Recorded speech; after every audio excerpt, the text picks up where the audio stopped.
Hola, sóc el Gerard Bota i treballo al Centre Tecnològic Forestal de Catalunya dins de l'àrea de biodiversitat i dins del grup de Biologia de la Conservació. Actualment les nostres línies de treball es centren bàsicament en l'estudi i seguiment d'espècies de fauna amenaçada en sistemes agrícoles, per una banda, i per altra banda en la definició i redacció d'estratègies de conservació de la biodiversitat a una escala més àmplia. Així, per exemple, pel que fa als sistemes agrícoles, des dels inicis dels anys 2000, estem duent a terme tot el que és el seguiment i estudi de les espècies de zones estepàries de Catalunya, un dels grups d'ocells més amenaçats actualment a Catalunya i a Europa, i centrant-nos bàsicament en el que sigui el seguiment pròpiament de la població, conèixer quina és l'evolució d'aquestes poblacions dels últims anys,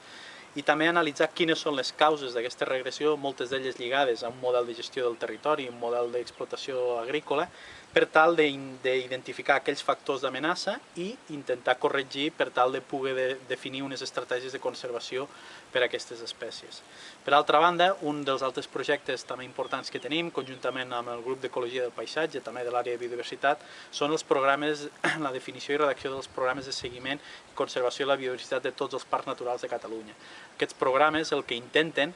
d'una manera conjunta en 12 espais de la xarxa de parcs de Catalunya, és establir quines són les prioritats de conservació en termes de biodiversitat, en un sentit ampli, des de líquens, fongs, flora fins a vertebrats, definir les espècies que han de ser objecte prioritari de conservació en aquests parcs, definir quins són els factors d'amenaça que estan afectant dins de cada un d'aquests espais la situació d'aquestes espècies, la situació desfavorable d'aquestes espècies, i fer una programació d'activitats a uns 6-10 anys vista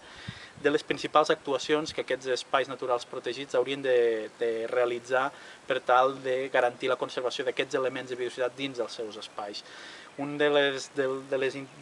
l'interès d'aquest projecte és aquesta visió global, aquesta visió de xarxa, que el que fa és integrar criteris i sintetitzar tota la informació en un projecte molt més ampli i que permet que els criteris i la definició i les estratègies a assolir i d'objectius siguin comuns per tots els parcs.